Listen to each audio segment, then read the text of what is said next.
Al-istighna, hakikatul istighna itu adalah al-istighna anis syai' labihi. Jadi pemenuhan kebutuhan yang sebenarnya adalah kita berusaha menghindari sebanyak mungkin kebutuhan yang sekunder, yang enggak penting. Bukan memenuhi semua yang kita inginkan. Jadi misalnya begini ya, kalau kita lapar, itu keinginan kita itu makan enak apa asal makan? Tentu jawabannya asal makan yang sehat. Tapi kalau nuruti nafsu kita, makannya yang enak, teman makan ya enak. Terus di warung yang favorit. Ini kan satu kebodohan. Kenapa untuk makan saja butuh definisi sekian banyak? Yang kita harus kecewa, warung favoritnya bisa sudah tutup. Atau kita ke sana harus macet. Ribet. Yang benar-benar arif dan bijaksana itu adalah al-istighna anisya. Sesuatu yang tidak mendesak itu jangan jadikan kebutuhan. Sehingga kalau kita puasa misalnya, semua makanan itu enak karena kita sangat lapar. Sehingga Abul Qasim Al-Junaidi ketika ditanya, ma'idamu to'am, lauk makanan itu apa? Jawabannya lucu, alju, lapar. Kalau kamu lapar ya semuanya enak. Ini sudah mulai hilang. Kita bilang makan enak itu ya sate, ya gulai, ya pizza yang kita senang. Akhirnya apa? Untuk nikmatnya Allah itu kita jadi ribet. Apalagi yang orang-orang fasik harus ditemani perempuan yang tidak halal misalnya, atau harus ada ajudan, ribet. Nah pertanyaannya, orang yang ribet sama yang gak ribet itu pinter mana? Pinter yang gak ribet. Nah ini kearifan-kearifan yang mulai hilang. Lalu siapa yang bisa mewarisi itu? Ya ulama. Jadi ulama itu cara berpikir sebenarnya simple. Makanya mereka sering kalau tahajud itu, di antara makalah Sayyidina Ali paling terkenal dan yang menjadikan beliau punya derajat yang luar biasa itu adalah kafani izzan an takuna li robban wa kafani fakhran an akuna laka abdan. Ya Allah, saya ini sudah begitu mulia, begitu terhormat dan sangat-sangat terhormat karena yang menjadi Tuhan itu Engkau. Jadi rumus pertama itu karena menjadi Tuhan itu Engkau. Hanya Tuhan yang abadi, Tuhan yang pertama, hanya Tuhan yang al-awwal. Coba ya Allah, kalau saya ini punya Tuhan Fir'aun, punya Tuhan mati jadi tontonan lagi, itu kerennya di mana coba? Andaikan kita punya Tuhan Fir'aun, atau punya Tuhan yang asal usulnya manusia, apapun hebatnya manusia itu, kita punya Tuhan manusia itu. Tuhan yang lapar, yang kalau nggak makan mungkin pingsan, mungkin bisa kena COVID, nanti Tuhannya diisolasi. Kayak apa? Makanya ketika Tuhan Allah menyindir ketuhanan selain Allah itu, Allah hanya menyindir dengan kalimat sederhana, kana yakulanit to'am, yang kamu tuhankan itu masih makan. Hanya kalau nggak makan ya lemes. Jadi lama-lama ada orang gini, alhamdulillah tadi Tuhan mampir ke saya, kelihatannya lapar, lah tak kasih makan sehat lagi. Susah nggak punya Tuhan yang seperti itu. Beda dengan Tuhan kita. Tuhan yang nggak butuh makan, nggak butuh minum, al-qayyum, zat yang berdiri sendiri tanpa butuh yang lain. Al-awwal, sebelum ada langit bumi sudah ada Tuhan kita yaitu Allah. Bandingkan dengan Tuhan-Tuhan yang dipertuhan yang lain, yang adanya setelah bumi, misalnya Fir'aun dan sebagainya. Sehingga Sayyidina Ali pertama jadi kebanggaan apa? Kafani izzan antakuna li robban. Saya ini keren betul, karena punya Tuhan yaitu Engkau. Tuhan yang lahul asma'ul husna, Tuhan yang semuanya punya kebaikan, punya keabadian, punya keagungan. Terus wa kafani fakhron an akuna laka abdan, dan saya bangga sekali karena saya menjadi hambamu. Kalau saya jadi hambanya Pak Rektor ribet kan? Sudah tak hormati ternyata nanti tidak rektor. Ya kan ribet kan? Terus pokoknya ribet. Jadi budaknya manusia itu ribet. Makanya ada seorang wali datang ke temannya yang jadi presiden atau jadi raja. Datang ke situ karena tidak punya uang, mau minta uang karena temannya raja. Setelah sampai sana ternyata temannya ini karena orang soleh pas berdoa, ya Allah saya minta ini, minta ini, minta ini. Terus si wali tadi pulang. Tanya, kenapa kamu pulang? Ternyata dia sama, masih minta-minta kayak saya. Jadi sederhana dia. Sama-sama minta kamu, minta zat yang kamu mintain katanya. Jadi dulu itu orang itu sebegitu dekat dengan Allah. Sehingga si raja ini terus ketemu wali tadi tanya, kenapa kamu menyepelekan saya padahal sekarang saya raja? Terus ditanya sama wali tadi, karena temannya, Kalau kamu di padang pasir tidak bisa minum dan harus minum 1 gelas, dengan ongkos kamu harus mengasihkan semua kerajaan kamu demi minuman itu. Pilih mana, minuman apa tetap jadi raja? Ya saya milih bisa minum.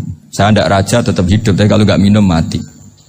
Bagaimana Anda bangga dengan satu kerajaan sing la yusawi kak samain, yang tidak sama dengan segelas air. Jadi artinya terus mereka melihat jadi raja itu ya biasa, jadi presiden biasa, jadi rektor biasa. Karena mereka biasa berlogika, hakikatul izzah itu ya at-taqarrub ila Allah, yang benar-benar terhormat itu ya dekat dengan Allah. Begitu seterusnya mereka bikin paradok-paradok yang aneh, tapi itu menjadi pelajaran. Bapak saya Ki Nur Salim itu senang baca anekdot Nasiruddin Koja. Itu kalau bikin orang-orang aneh, itu dia datang ke satu pesta, pakai baju lusuh, pakai sarung lusuh atau celana lusuh, sama Sohibul Bait yang punya acara dibiarin. Setelah dibiarin dia pulang pakai jas, pakai dasi, pokoknya keren. Dihormatin, pakai alpat, pokoknya dihormatin. Silakan. Pas dia disuruh minum, minumannya itu disokkan saja ke sakunya. Jas, kamu harus minum yang banyak, karena kamu yang dihormati, bukan saya. Terus makanannya semuanya diletakkan di saku, ada yang apa? Ayo kamu makan yang banyak. Alpatnya juga gitu, dikasih sate apa? Ayo kamu makan yang banyak. Mereka tidak melihat saya, melihat kamu. Akhirnya orang satu pesta itu istighfar semua, berarti kita ini salah. Terus dia pidato, kenapa kamu ngomong gitu? Tadi saya datang, orangnya sama. Gara-gara beda pakaian, penghormatannya beda. Berarti yang berhak dapat makanan ini jasa ya, bukan saya. Betapa naifnya kita sebagai orang. Ternyata kita masih hormat sesuatu yang seperti itu, yang atribut lah. Jadi orang-orang sufi itu orang yang bisa menertawakan dunia. Akhirnya ya, pertama dia dianggap orang gila, masa jas dikasih makan, dikasih minum. Tapi secara fikih dia benar, haram dia makan. Karena pas dia datang dibiarin, setelah pakai jas dikasih makan. Berarti hakikat yang dapat rezeki siapa? Jasnya apa orangnya? Jasnya apa orangnya? Jasnya. Jadi itu orang-orang sufi, kearifan orang-orang dulu itu bisa ngelola hal-hal yang keseharian menjadi luar biasa. Ada seorang wali melihat istrinya makan 1 piring, anaknya makan 1 piring. Ditanya, kalian kenyang? Wah, kenyang sekali. Melihat anaknya minum kopi 1 cingkir, senang. Kalian senang sekali. Wah, kalau senang dengan hal-hal yang murah bisa, ngapain harus senang dengan hal-hal yang mewah? Bodoh sekali saya. Sehingga terus mereka bisa qanaah. Qanaah itu ya hidup itu simpel, sederhana. Jadi tentu saya tidak akan ngomong yang muluk-muluk. Selain itu tidak bidang saya juga apa ya. Kita ini butuh obat di kondisi COVID seperti ini. Butuh kesederhanaan, butuh apa ya. Istihna tadi, kita harus istihna billah an ghairillah. Jadi sudah cukup bahwa Allah ini segalanya. Sehingga tadi saya dengarin himnenya Unisula, yang paling saya kagum adalah dimulai dengan kalimat-kalimat thayyibah. Di antara tugas suci Nabi Ibrahim dan semua nabi adalah wa ja'alaha kalimatam baqiyatan fi aqibi. Nabi Ibrahim itu nabi yang diberi gelar Allah. Dia adalah nabi yang menjadikan kalimat tauhid itu kalimat yang abadi. Fi akibih, di anak turunnya, di semua generasinya, baik anak turun karena gen maupun karena pembinaan, karena pendidikan. Ini penting sekali saya utarakan karena apa? Satu kehidupan itu sebenarnya digerakkan oleh kata-kata, oleh moto kalau orang bahasa modern. Sehingga banyak ulama mengatakan al-ibarat kutun li'ailatil mustami'in, bahwa redaksi atau moto atau pegangan hidup itu penggerak kehidupan. Sehingga sebetulnya manusia itu digerakkan oleh kalimah-kalimah itu, oleh moto-moto itu, oleh prinsip-prinsip hidup itu. Misalnya orang Palestina itu tiap hari ke pasar gitu. Mereka ke laut gitu. Ditanya, kenapa tidak takut tembak Israel? Jawabannya lucu. Kena tembak ya mati, nggak makan ya mati. Nggak kerja ya mati. Ya sudah, sama-sama mati ya mendingan aktivitas normal. Tapi saya tidak menyarankan itu untuk melawan COVID. Ini cerita saja. Kamu jangan provokator itu. Karena ini wilayah sensitif. Jadi banyak orang yang poligami, kalau ditanya alasannya gitu, istri 1 ya cerewet, 2 ya cerewet, mendingan 4 katanya. Ya banyak ya gitu. Tapi ada yang kebalikan, istri 1 cerewet saja hampir jantungan, apalagi 4, tinggal matinya kan gitu. Itu semua yang menggerakkan itu kalimat. Kalimat itu satu pegangan. Banyak orang loh yang nggak ingin jadi rektor tuh banyak loh Pak Bejo. Jangan kira semua dosen ingin jadi rektor. Melihat rektor sibuk rapat, mempertahankan reputasi Unisula, terus sering pegang kepala. Ngapain repot-repot? Jadi tukang sapu aja dapat gaji, ngopi, rokokan, selesai. Bodoh amat jadi rektor, mikir orang banyak. Banyak loh orang yang gak ingin jadi presiden tuh banyak. Karena ngopi nyaman, gak ada yang ganggu. Mau tidur sampai jam 9 siang juga gak ada yang ganggu. Sehingga mereka melihat pegawai negeri itu gak keren, orang kok diatur jam, disiplin. Itu memang cara Allah membagi rahmat. Mau kamu apakan coba? Cara syukurnya dia seperti itu. Bapak saya dulu tuh sering ngajarin saya, diajak jalan-jalan pagi-pagi. Melihat orang ngopi, makan uduk itu bapak seneng. Kok enak jadi wong awam. Ngene esuk-esuk nyemak bocah kesel kabeh kono enak ngopi rokokan. Bapak kadang iri sama orang awam itu iri. Sudah gitu berharap masuk surga kan enak sudah gitu. Tahu-tahu mati, tidak tahu ke surga apa ke neraka ya tidak tahu. Jadi nah, orang dulu itu orang yang bisa mensederhanakan dunia. Sehingga ya sudah cara bahagia. Makanya saya alhamdulillah saya ini kerjasama sama UII sama beberapa kampus. Memang amdan itu sengaja. Kampus itu ya punya sistem yang nggak bisa mewakili sistem kiai. Kiai juga punya sistem yang nggak terwakili oleh kampus, juga sebaliknya saling melengkapi. Saya sering ketemu rektor UII, rektor kampus-kampus Islam. Mereka cerita, Gus pendidikan pondok harusnya dimodernkan gini-gini. Saya bilang, kalau pondok modern kayak kampus itu nanti saya ketemu Allah tidak bisa jawab. Kenapa Gus? Saya beri contoh gini. Kalau misalnya perempuan perawan lah atau apa saja, namanya perempuan, mau tanya tentang menstruasi atau haid. Kalau semuanya sistem kampus, dia harus kuliah dulu. Registrasi dulu, kuliah dulu, bayar dulu. Dan dapat jawabannya nunggu mata kuliah pas itu. Bandingkan kalau sistem pondok, saya tuh sering ke pasar sama anak saya dicegat sama ibu-ibu. Gus, anak saya ngalami gini-gini, keluar darah terus menerus, gak 6 hari tapi 1 bulan penuh. Itu hukumnya apa Gus ya? Nanti saya mau sowan ke jenengan. Nggak usah sowan di sini aja. Ya sudah. Sebelum mengeluarkan darah yang rutin seperti itu biasanya haidnya berapa hari? 6 hari ya sudah ikut yang 6 hari, yang lainnya istighatsah. Ngoten tok Gus, ya udah ya.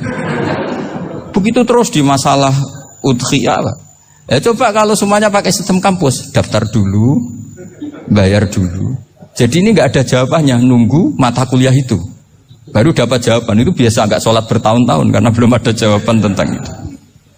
Nah itu kalau misalnya orang mati, tahunya cara memulasara jenazah itu nunggu kuliah dulu, pas mata pelajaran itu dulu, baru menangani orang mati. Berarti orang mati itu tergeledak semua. Tapi kalau kiai kan enggak. Kesini orang mati terbakar, kalau dimandiin malah badannya copot-copot, itu gimana hukumnya? Ini ada orang mati Gus Kendat, ini disolati apa enggak? Ada orang mati oplosan ya, itu disolati enggak? So sering ditanya gitu. Gak usah registrasi Pak Rektor. Gak usah registrasi, gak usah daftar, gak usah seminar. Makanya kalau orang kampus wani kiai itu ya kualat tenan itu, karena ini yang on time. Tapi pondok seperti saya ya ikrar seikrar-ikrarnya pentingnya kampus karena melatih efisiensi waktu, disiplin, tata kelola manajemen sehingga kita ya hormat. Tapi tadi kita harus saling melengkapi sehingga saya tunjukkan ke publik bahwa saya hormat sekali sama polisi, sama tentara. Coba kita bisa apa ngadepi bandar narkoba kalau enggak polisi? Bisa apa coba menjaga NKRI kalau enggak tentara? Begitu juga ya sudahlah kita memang fa inna yadallahi ma'al jamaah, kita berkah itu kalau bersama-sama. Enggak bisa kita sendiri. Nah lalu orang kayak saya itu ya beberapa kali sebetulnya saya itu ditawanin jadi doktor honoris causa apa. Kekhawatiran saya satu Pak Bejo, takut pas gak punya uang. Itu dokter gak ada duit kan gak pantas gitu. Jadi repot gitu, daripada beban lah sudah lah, gak usah dokter. Jadi kalau gak punya uang ya pantas, terus kalau ngebis ya pantas. Suatu saat kalau mati gak ada yang hadir ya pantas, gak dokter gitu. Kalau sudah doktor kok masuk neraka, kayaknya apalagi rektor kampus Islam kok masuk neraka itu kan kok kayak agak pas itu. Misalnya rektor Unisiola ditanya Mungkar Nakir, nggak bisa kan kayak gimana gitu. Makanya harus sering ngaji saya supaya agak malu di depan Mungkar Nakir. Masa rektor ditanya Mungkar Nakir nggak bisa. Harus berani bentak. Ini saya rektor loh Pak Mungkar Nakir. Masa kalau wali-wali dulu berani. Masyhur di cerita wali-wali ditanya Marabbuka manabuka. Saya ini guru tauhid. Kok kamu tanya Marabbuka manabuka yang ngotok? Kamu tidak pernah ngaji, enak aja tanya. Jadi wali-wali itu ya rileks ngadepi mungkin. Saya yakin rileks wali di Bang Pak Rektor. Saya yakin itu. Karena wali itu lebih dekat Allah. Sehingga orang dulu itu saya ulang lagi ya. Ada satu kearifan namanya hidup itu apa? Hidup itu adalah cari sebanyak mungkin supaya hidup itu tidak tergantung pada banyak hal. Sehingga misalnya cara berpikir orang-orang modern itu sebenarnya banyak orang-orang ilmuwan yang nggak ngagumi Amerika. Bukan karena angkuh ndak. Untuk mempertahankan kebesaran negara sebesar itu, kebutuhan listriknya besar, kebutuhan tentaranya besar, kebutuhan apa. Sementara negara kayak Venezuela atau Swiss kebutuhannya ada banyak. Pertanyaannya, yang tergantung dengan banyak hal sama yang tidak tergantung banyak hal itu pinter mana? Kalau dibalik pertanyaannya gitu, negara-negara maju itu tidak keren kalau dibalik pertanyaannya. Orang yang untuk mempertahankan eksistensinya banyak, butuh banyak hal, dengan yang tidak butuh banyak hal, itu pinter mana? Orang yang bahagianya nunggu jadi dokter, nunggu jadi kiai besar, kiai viral, dengan orang yang bahagia cukup dengan ngopi, itu pinter mana? Tapi kalau dibalik pertanyaannya, orang yang taunya nikmat hanya kopi, dengan nikmat yang banyak, pinter mana? Makanya Mbah Mun itu kalau guyon itu lucu. Aku iku sakake ambek wong desa sing mlebu swarga. Saya dulu eskal mlebu swarga kok disakeni. Akhirnya beliau memberi penjelasan. Wong desa iku roe pakanan enak, iku mau kopi mbek uduk. Lah swarga iku mau nuruti sing dikarepno. Akhirnya wis mau mangan, wis ngopi, nguduk, ngopi ora roh pakanan liyane iku ora roh. Nasi mandi yo ora roh, pizza yo ora roh apa-apa. Terus saya bilang, wah lah niku nak nganti selera tentang wanita cantik. Iku juga sederhana. Rodok pesek ya wis cantik, rodok ireng ya wis. Apa bidadarinya seperti itu karena saking enggak pengalamannya. Jadi surga itu kan nuruti apa yang diinginkan. Kira-kira keinginan orang kampung kalau di surga itu apa coba? Makanan apa coba? Ya nak senengnya ketemel gemblong gitu. Artinya malaikat lebih suka nangani surganya orang-orang kampung di Bang Pak Rektor. Ini sudah ribet ini. Makanan apa saja sudah pernah dicoba ya. Terus kalau di mall tahu orang macam-macam, seleranya macam-macam pasti. Enak mana kalau sampai jadi malaikat pelayan surga? Suka ngelayani orang kampung apa yang orang kota? Orang kampung kan. Jadi ya itu guyon ya, guyon tapi itu menjadi pikiran kita bahwa orang yang banyak kebutuhan itu sebetulnya banyak kebodohannya karena menggantungkan kebahagiaannya dengan banyak hal. Makanya Imam Syafi'i ngendikan istighna itu apa? Al istighna anisya'labi. Yang dikatakan kecukupan adalah berusaha sebanyak mungkin banyak hal tidak kamu butuhkan. Bukan memenuhi semua kebutuhan kamu karena nafsu kamu ini tidak ada batasnya gitu. Kalau kamu penuhin nggak akan selesai. Itu ada perempuan yang kurang cantik itu minta doa saya, Gus doain suami saya kaya, terus tak guyonin, terus gak minta. Kalau suami kamu kaya, yang pertama dirubah itu apa? Rumah supaya rumah saya bagus. Kedua apa? Mobil supaya mobil saya bagus. Nanti yang dievaluasi itu kamu. Mobil bagus, Alphard, rumah mewah, istrinya kamu pasti itu dievaluasi. Langsung nggak usah sudah gini aja kan. Jadi pertama yang dievaluasi itu kaya itu coba kalau suami kaya itu yang dievaluasi pertama rumah ya, rumah ganti. Setelah itu apa? Mobil. Kira-kira berikutnya akhirnya sudah nggak jadi. Nabi Ibrahim itu pernah minta umur panjang, keren umur panjang. Sama Allah nggak dijawab. Datang orang tua gitu mertamu ke Nabi Ibrahim. Terus disuguhi dikasih kurma. Apa itu? Kok kurma apa? Anggur yang sudah matang sekali. Sudah dimakan. Setelah dimakan meler keluar lagi. Dimakan lagi meler lagi.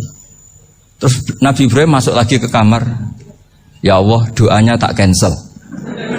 Nanti kalau saya tua kayak itu. Jadi Allah itu gak jawab langsung tapi ngirimkan itu. Akhirnya ya Allah gak jadi.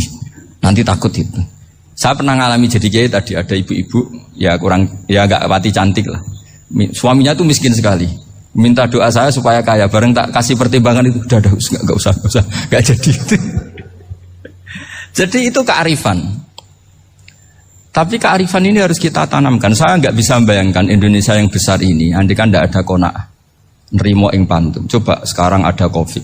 Andai kan Indonesia itu kayak Perancis. Saya beberapa kali punya tamu orang yang hidup lama di Perancis, bahkan dapat istri orang Perancis. Itu dulu nggak begitu mencintai Indonesia. Tapi setelah di Perancis 2 tahun, wah Indonesia hebat. Di Perancis itu kata dia kalau cerita, semua kebutuhan masyarakat itu dibebankan ke negara. Apa saja minta negara, apa saja nyoal negara. Sementara Indonesia, coba kalau Indonesia mengalami seperti ini kok tidak ada qanaah rimo ing pantum, bisa kios Indonesia. Orang miskin nyalahkan negara, kelaparan nyalahkan negara, apa saja. Tapi barokahnya dididik kiai, jogeman nyalahno wong liya. Urip pun romo ing pandum, diame. Sampai gak ngerti kalau Covid. Banyak tuh orang-orang kampung itu, orang lugu-lugu itu. Mbah niki saking Covid, salam ning Covid, muga-muga umure panjang. Dikira Covid itu nama orang yang ahli sosial itu. Mbah niki dana saking Covid. Matur nuwun sampekno salamku, muga-muga umur panjang. Bingung kan yang nganterin ini. Ini gimana yang mau menjelaskan? Memang nggak paham. Ribet kan. Tapi saya pastikan bahwa dengan keadaan seperti ini kita bahagia, kita stabil, itu jelas barokahnya kalimah tadi, moto tadi atau pegangan hidup tadi. Makanya disebut al-ibarat qutun li'ailatil mustami'in, bahwa redaksi atau kata-kata atau pegangan atau filosofi hidup, apalah namanya itu adalah penyemangat. Karena kata-kata ini memang luar biasa. Ketika sahabat perang demi kebenaran, zaman itu ya pasti benar karena yang dibela Nabi. Dulu itu kan enak zaman Nabi, yang dibela mesti benarnya, musuhnya mesti salahnya. Sehingga dulu itu memang harus tegas. Kalau sekarang mau tegas gimana? Yang kamu bela tidak mesti benar, musuhnya tidak mesti salah. Ribet kan kalau misalnya saya tukaran sama Pak Rektor, kamu mau bela mana kan bingung. Saya tidak mesti benar, saya tidak Nabi. Pak Rektor apalagi tidak mesti benar lagi kan? Ribet kan? Jadi kalau kita mau perang sekarang itu mau pede gimana? Enggak. Makanya banyak ulama sekarang tuh mau tegas tuh enggak berani karena ya banyak hal yang abu-abu lah wilayahnya. Misalnya pilihan presiden atau pilihan bupati, pilihan menteri. Kamu mati-matian bela itu, yang kamu bela tidak mesti benar, musuh kamu tidak mesti salah. Misalnya pilihan bupati, wah ini kabupaten ini baik kalau bupatinya ini, yang satu bilang ini, terus tim suksesnya kamu tanya, kamu yakin? Ya tidak juga. Lah kenapa semangat? Kan saya botohnya, paling alasannya ya itu aja, bukan yang lain. Beda dengan zaman Nabi, nabinya mesti benar, Abu Jahalnya mesti salah, kan enak aturan mainnya jelas. Singkat cerita dalam perang itu banyak sahabat yang ngalami luka, ngalami apa gitu. Kemudian curhat lah ke Nabi, ya Nabi gara-gara derekkan jenengan, ngikuti jenengan saya harus ngalami seperti ini. Ngiranya orang itu diapresiasi sama Allah keluarnya. Ternyata sama Allah gak diapresiasi. Malah diturunkan ayat intakunu ta'lamuna fa innahum ya'lamuna kama ta'lamun wa tarjuna minallah malah yarjun. Kalau kamu sakit karena perang, orang-orang kafir itu ya sakit, itu saja berani padahal demi kekafiran. Wa tarjuna minallah ma la yarjun, padahal kamu punya nilai lebih yaitu berharap kepada Allah yang mereka tidak punya. Saya jadi kiai itu ya kadang mangkel. Karena yang benci ya benci, yang seneng itu ngel-ngel loh kayak Pak Bejo. Jadi semuanya ribet. Nah iya, yang benci ya ganggu, yang seneng ya ganggu, tambah nemen. Seribet. Tapi kalau sudah ingat bandar narkoba. Mereka berhadapan dengan polisi, kadang ditembak karena kesalahannya terlalu fatal. Antar persaingan mereka juga bisa tembak-tembakan karena merebut pasar narkoba. Itu saja mereka berani. Kok kita yang jadi kiai kadang dicium tangannya, dihormati gak berani, hanya takut musibah-musibah kecil atau problem-problem kecil. Lah iya, kalau kita bandingannya gitu. Kalau kamu mau tahajud kedinginan, itu masih nanti dihisab Allah itu gitu. Maling ayam itu keluar malam-malam, hanya dapat ayam. Itu gak takut dingin. Ya gak takut digebuki masa. Kamu mau tahajud saja takut dingin. Makanya nanti hisabnya orang soleh itu nanti dijajarkan orang dolim. Terus diperbandingkan. Wah itu habis kamu kalau itu. Jadi misalnya Unisola mau rapat, tapi ini malam, kalau malam dingin nanti sama masuk angin. Anak-anak pang di perapatan aja berani kamu. Kalau sudah perbandingannya gitu tuh ribet kita nanti. Makanya itu kalimat itu moto atau filosofi hidup. Sehingga diulang lagi nasihat itu. Iyam saskum korhun fakodu masal koma korhum mislu. Kalau kamu kena luka, orang-orang yang nggak benar juga akan kena luka. Itu aja berani demi ketidakbenaran. Masa kamu demi kebenaran nggak berani? Akhirnya orang itu, ya itu kalimat, itu heroik. Makanya kita ini penting ya, makanya tadi himne Unisula dimulai kalimat thayyibah.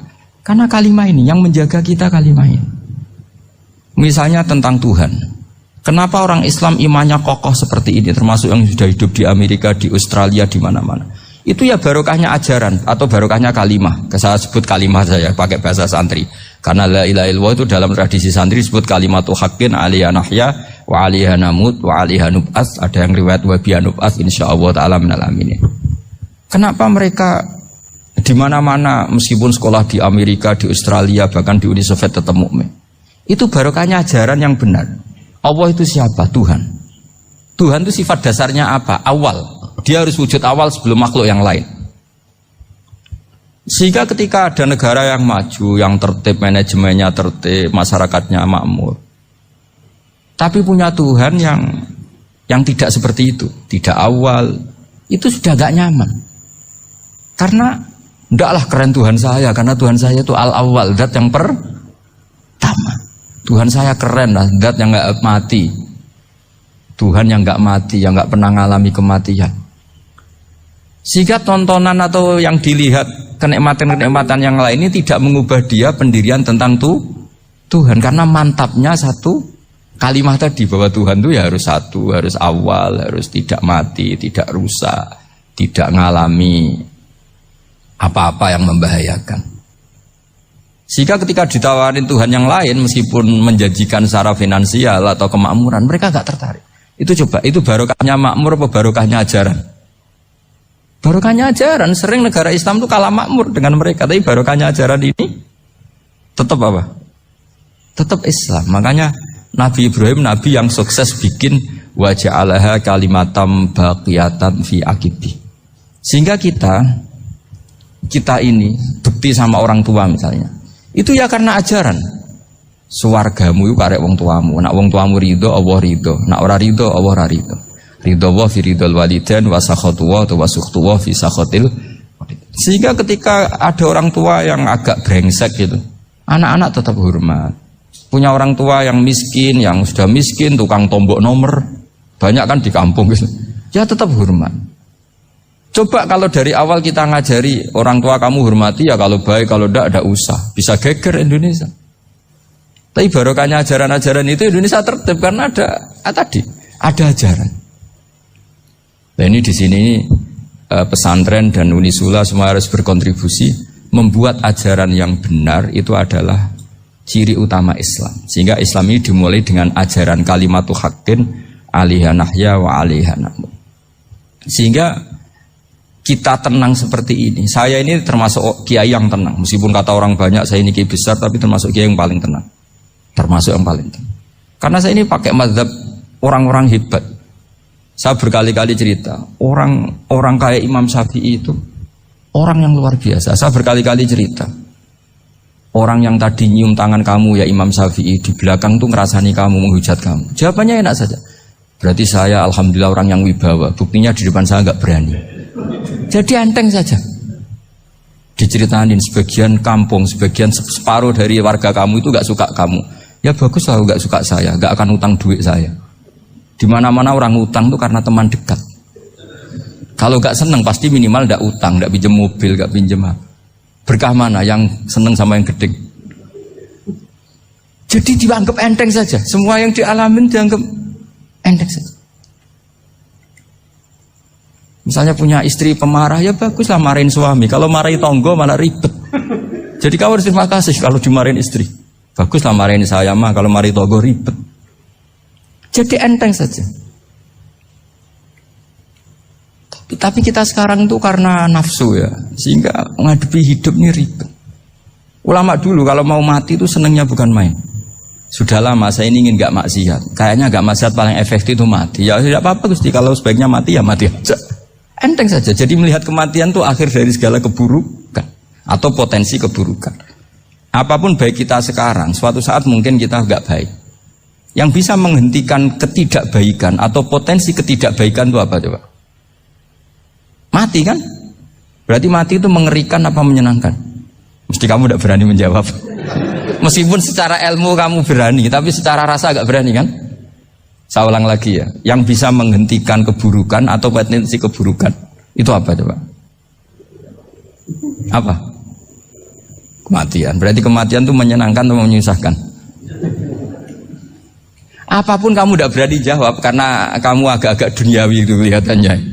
Tapi secara ilmu, kamu tahu kan kalau mati itu tidak buruk-buruk banget. Karena apa? Itu akhir dari segala keburukan. Sehingga Nabi ngajarkan kalimat itu begitu luar biasa.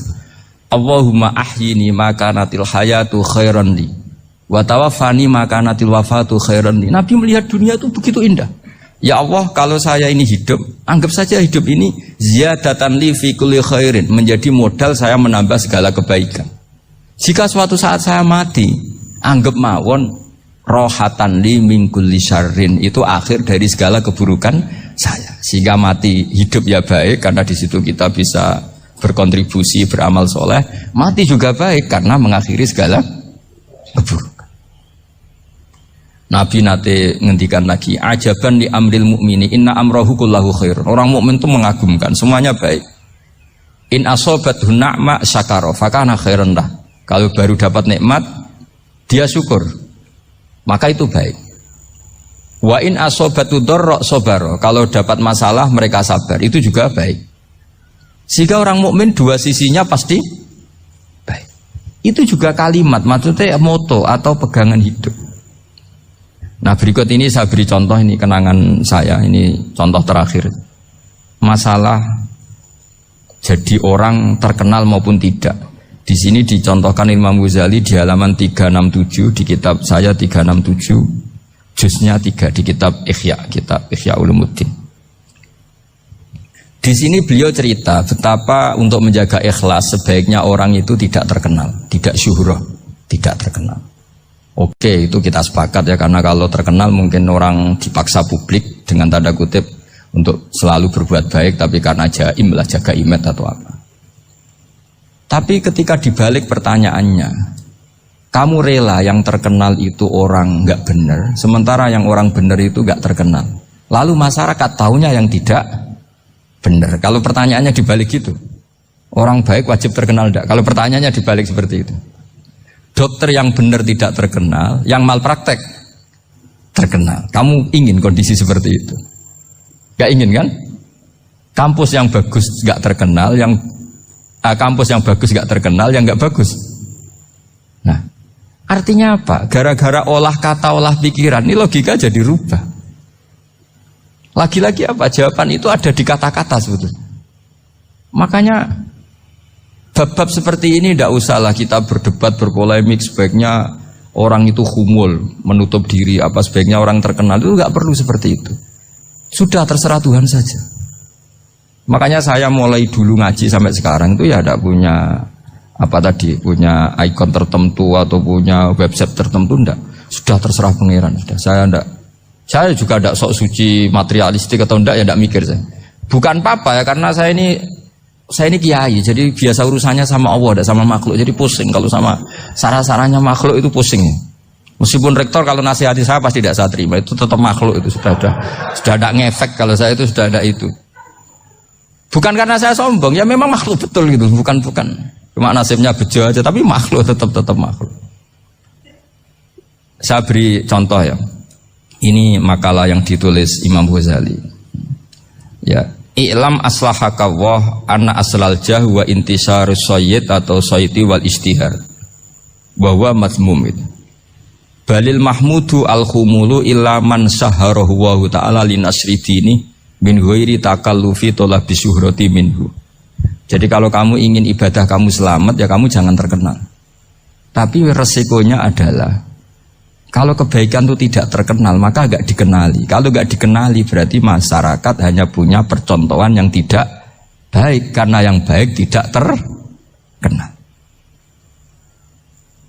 Jadi itulah ulama-ulama dulu. Jadi apa-apa itu dibanding-bandingkan. Kemudian nanti kelihatan, jawabannya itu kelihatan. Jadi ulama dulu itu biasa ngarang misalnya afatun nikah, sisi negatifnya nikah. Harus ngurmat istri, harus macam-macam, kalau terlantar itu ya dosa. Seperti tadi Pak Marsudi cerita, kalau orang ngapalkan Quran itu takut lupa, kalau lupa itu jadi dosa.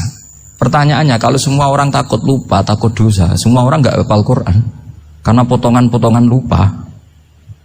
Cara berpikir tidak seperti itu. Kalau berpikir ya namanya hafalan, ya inginnya hafal, kan nggak ingin lupa. Lah nanti kalau takdirnya lupa karena hal-hal yang dimaklumi oleh syariat itu nggak yang termasuk dosa. Yang dosa itu lupa takdiwiri udhrin syar'iyyin, lupa yang tidak ada sebab yang apa? Syar'i. Tapi lupa bawaan EQ-nya tidak bagus, lupa bawaan sering dibentak. Oh itu nggak masalah karena bawaannya orang tertekan itu ya lupa. Coba kamu hafal Quran, terus punya kredit jatuh tempo, pas hari itu aku yakin nggak cerdas sudah. Itu bawaannya orang tertekan itu pasti lupa. Jadi ya saya teruskan ya. Jadi terus ada makalah yang sangat bagus sekali tentang itu. Saya baca ya. Wa yadullu ala dzalika anna Allah azza wa jalla amaral anbiya'a bi idharil amali lil iktida wa khassahum bi mansibin nubuwah. Wala yajuzu ayyudhanna bihim annahum khurrimu afdhalal amalen. Jadi orang yang terlalu mendewa-dewakan khumul itu menutup diri. Oke itu baik, karena dengan khumul, dengan menutup diri Anda tidak riya, Anda tidak pamer. Tapi kata Imam Ghazali, kamu juga harus ingat, di antara syaratnya Nabi itu harus mengumumkan kalau beliau itu seorang Nabi. Harus memaklumatkan kalau beliau seorang Nabi, supaya bisa diikuti. Caranya sholat harus diumumkan, sehingga Nabi itu mengatakan harus jamaah. Karena dengan cara jamaah itu bisa shollu kama ra'aitumuni sholli. Coba kalau Nabi sholatnya nggak diperlihatkan, kamu harus sholat yang benar. Caranya gimana ya Rasulullah? Itu rahasia. Bingung nggak kira-kira? Bingung nggak? Ya misalnya amal rahasia selalu lebih baik. Terus ada pertanyaan, Nabi ngendikan kamu sholat yang benar. Caranya gimana Nabi? Ya itu rahasia. Terus gimana coba? Tapi Nabi ngendikan apa? Shollu kama ra'aitumuni usolli. Ya sudah, kamu sholat, niru saya sholat. Berarti Nabi sholatnya diperlihatkan apa disembunyikan? Diperlihatkan. Jadi begitu juga saya berkali-kali bilang, orang tahu kalau itu bidan ya berdasar tulisan itu bidan. Tahu kalau itu dokter gigi ya itu dokter gigi. Jangan sampai gara-gara tidak ada tulisan mau beli alat bangunan di dokter gigi, mau periksa gigi di toko bangunan. Gara-gara apa? Nggak ada maklumat. Nah, di sini ulama-ulama selalu memaklumatkan dirinya. Termasuk Imam Ghazali ketika ngarang kitab dinamai Ihya Ulumuddin, bahwa kitab ini bisa menghidupkan ilmu-ilmu agama yang mulai hilang. Begitu seterusnya. Jadi ini ngaji ya. Jadi orang itu harus ngerti. Jadi jangan nuruti emosi sendiri atau logika sendiri. Bahwa saya suka humul, ya monggo, agama Islam menyediakan sarana itu. Uzlah itu ya punya sisi kebaikannya sendiri. Tapi syuhrah terkenal asal tidak nuruti nafsu juga punya sisi kebaikannya sendiri. Setidaknya umat ini punya satu master kebaikan yang mudah diakses. Tapi tadi saya ulang lagi, jangan karena hadun nafsi, jangan karena kepentingan pribadi. Makanya di sini disebutkan wa yadullu ala dzalika ala syuhrah anna wa ta'ala amarul anbiya bi idzharil amal lil iktida. Allah selalu memerintahkan para nabi kalau ngamal kebaikan ya harus dimunculkan supaya bisa ditiru. Yaitu tadi kita tidak bisa bayangkan kan kalau misalnya nabi menyuruh kamu harus sholat yang benar, kemudian sholatnya nabi sembunyi. Lalu ditanya, Nabi saya niru siapa? Wah itu rahasia, kamu nggak boleh lihat sholat saya saat takut tidak ikhlas. Ribet kan? Sehingga jamaah itu statusnya tetap harus. Nah bedanya harus ini ulama berpendapat harus yang apa? Fardu kifayah. Tapi fardu itu maknanya harus.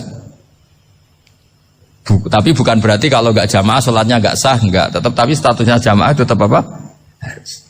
Nah barokahnya harus ini orang yang baru sholat, sholatnya langsung benar karena ada yang diikutin. Coba kalau mantan dukun baru sholat terus sholat sendiri, itu mesti mirip mantra ya. Karena dia tidak ada master percontohannya.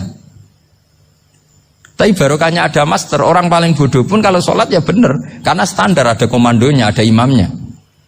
Sehingga Imam Ahmad malah berpikir keras, syarat sahnya sholat itu harus jamaah. Cara pikirannya Imam Ahmad keras sekali beliau. Sehingga kalau orang sholat sendiri kok ada orang lain yang maunya berjamaah harus bayar, orang itu harus bayar demi sahnya sholat. Itu madzhabnya Imam Ahmad. Tapi kalau madzhab Syafi'i hanya mengatakan itu fardu kifayah, yang kalau satu komunitas gak mau melakukan semuanya apa? Bisa.